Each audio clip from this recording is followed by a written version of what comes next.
কিছু সময় আগেই আমি আপনাদেরকে বলেছিলাম না যে নির্বাচন কমিশন 3টে জেলার সেনাবাহিনীকে আগে থেকেই মানে ওয়ার্নিং দিয়েছে যে সেখানে বুথ জ্যাম করে রিগিং হতে পারে। হ্যাঁ, এটা চেষ্টাও করা হয়েছে, বীরভূমের খয়রাশোলে এরকমের করার চেষ্টা করা হয়েছে, কিন্তু সেনাবাহিনী ফুললি অ্যাক্টিভ ছিল বলে ব্যাপারটা খুবই অল্পের মধ্যে দিয়েই গিয়েছে। এবং কেন্দ্রীয় বাহিনীর সঙ্গে খণ্ডযুদ্ধ বেঁধে গেল দুবরাজপুর বিধানসভার খয়রাশোল ব্লকের বুধপুর গ্রামের। আর এই পুরো ঘটনাটা কিভাবে ঘটানো হলো, কি অজুহাতে ঘটানো হলো, পুরো ডিটেলস আমি আপনাদেরকে বলছি। তবে তার আগে যারা এখনো ফলো করেননি করে নিন। তো এই ঘটনাটা একটা জায়গায় ঘটেছে, বাকি জায়গা ঘটানোর এত সাহস পায়নি, সেই জন্য কিছু করেনি, কারণ সেনাবাহিনী সব জায়গায় ফুল অ্যাক্টিভ মোডে ছিল।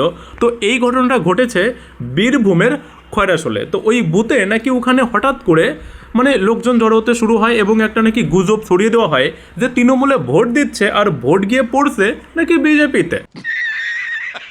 এই রকমের গুজব ছড়িয়ে দিয়ে না প্রথমে ওখানে লোকজন জড়ো হতে হালকা পালকা শুরু হয় এবং দেখি সব লুঙ্গি পরা এবং সেনাবাহিনীকে মানে পুরো ইট মারছে, পুরো ফুল ইট মারছে, বড় বড় পাথর কি জানি কোথা থেকে আসে এদের কাছে, হট করে চলে আসা সেইগুলো দিয়ে সেই রকমভাবে সেনাবাহিনীকে মারছে। সেনাবাহিনীর 6 জন আক্রান্ত হয়েছে। আমি শুধু ভাবছি যে সেনাবাহিনী এত ধৈর্য ধরে মার খেলো, যদি সেনাবাহিনী ভাবতো যে তাহলে কি হতো একবার বুঝতে পারছেন, মানে পুরো রাজ্য জুড়ে একটা সুযোগ পেয়ে যেত। তৃণমূল হয়তো এটাই চেয়েছিল, ভাগ্য ভালো এরকমের কোনো কিছু হয়নি।